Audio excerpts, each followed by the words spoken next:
तो आज हम रिएक्ट करने वाले हैं फैक्ट्स मान की वीडियो पर। आइए करते हैं। ये है हैमरहेड वर्म, हथौड़े जैसे सर का कीड़ा। ये एक ऐसा मासूम जानवर है जो अगर आपको घर में दिखे तो तुरंत मार दो, ऐसा कहना है साइंटिस्ट का, क्योंकि ये नॉर्मल अर्थवर्म को मारते हैं जिससे हमारे पूरे इकोसिस्टम को नुकसान पहुंचता है। लेकिन मेरे हिसाब से तो इस बेचारे मासूम बेगुनाह को मारना नहीं चाहिए बल्कि काट देना चाहिए, जो कि बिल्कुल गलत तरीका है क्योंकि इससे एक का डबल हो जाएगा। अगर आप इसके 10 हिस्से भी कर दोगे तो वो रीजनरेट करके 10 नए वर्म्स बन जाएंगे। इसीलिए इसे बिना छुए एक जार में बंद करके उसमें नमक या विनेगर डाल के खाना बिल्कुल नहीं है, क्योंकि ये जहरीला होता है, बल्कि इसे फ्रीजर में रखना है 2-3 दिन के लिए। ये खुद ब खुद घुल जाएगा। लेकिन इतनी टेंशन कौन पालेगा, छोड़ो यार। मेरे हिसाब से तो किसी भी जानवर को बिना वजह नहीं मारना चाहिए। कल को साइंटिस्ट की थ्योरी बदल गई तो पता चला यही सबसे इंपॉर्टेंट जानवर था वातावरण के लिए। फिर सांप कितनी भी फुर्ती से बिल्ली पर अटैक करे लेकिन बिल्ली अक्सर बच ही जाएगी। पर कैसे? इसका राज छिपा है बिल्ली के बिजली जैसे रिफ्लेक्स में, जो कि आप इस वीडियो में देख सकते हो। इसमें सांप बिल्कुल बिल्ली के मुंह के पास आ जाता है और पीछे हटने के बजाय बिना डरे बिल्ली उसे देखती रहती है। और जैसे ही सांप अटैक करता है तो इतने से टाइम में बिल्ली पीछे हटकर चाटा भी मार देती है, क्योंकि जहां सांप का रिएक्शन टाइम 44 से 70 मिली सेकेंड्स होता है, वहीं बिल्ली का सिर्फ 20 से 70 मिली सेकेंड्स होता है। तभी तो इस बिल्ली में इतना कॉन्फिडेंट था।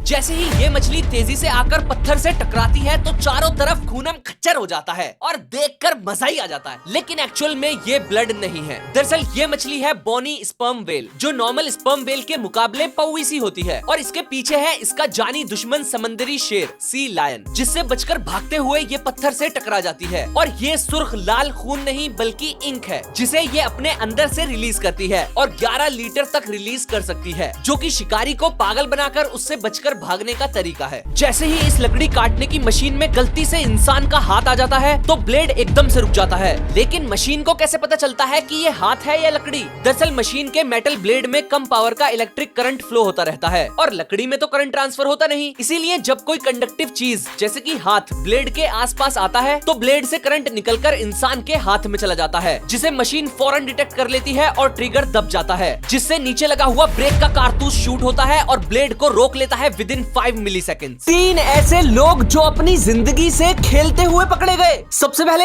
ये आदमी क्रोकोडाइल्स को खाना फेंकता है तो सारे उसे खाने को भागते हैं, लेकिन उनमें से एक शायद कुछ और ही खाना चाहता है और जैसे ही वो ऊपर आता है तो ये उसे मारकर भगा देता है। सोचो अगर ये बंदा फिसल कर पानी में गिर जाए। नेक्स्ट, ये आदमी खतरनाक ततैये का छत्ता तोड़कर जल्दी से विंडो बंद कर देता है, लेकिन ये जानता नहीं कि ये इंसान का चेहरा भी पहचान सकते हैं। और अगर चचा के साथ कुछ ऐसा सीन हो जाता तो खत्म, बाय बाय। नेक्स्ट, केरल के सुरेश भाई एक कोबरा को गर्मी में ठंडा करने के लिए पानी से नहला देते हैं और उसके बाद उसे पुचकारने लगते हैं। सुरेश भाई, अगर उसने पुचकार लिया ना तो तुम्हें ठंडा कर देगा वो। क्या आपने कभी सोचा है कि प्लास्टर कटर प्लास्टर को तो आसानी से काट देता है, लेकिन इंसान के हाथ को कभी क्यों नहीं काटता? क्योंकि मेरे हिसाब से तो इसे इंसान के हाथ के 2 हिस्से कर देने चाहिए। लेकिन ऐसा इसलिए नहीं होता क्योंकि बाकी कटर्स की तरह प्लास्टर कटर का ब्लेड गोल गोल नहीं घूमता। अब गाली देने से पहले मेरी पूरी बात सुन लो। प्लास्टर कटर का ब्लेड गोल नहीं घूमता बल्कि तेजी से वाइब्रेट करता है। इसीलिए इस कटर को गुब्बारे जैसी सेंसिटिव चीज पर चलाने से भी गुब्बारा नहीं फटता। और अगर आप इसे इंसान की खाल पर चलाते हो तो खाल इसके साथ साथ वाइब्रेट करेगी और बिल्कुल भी नहीं कटेगी।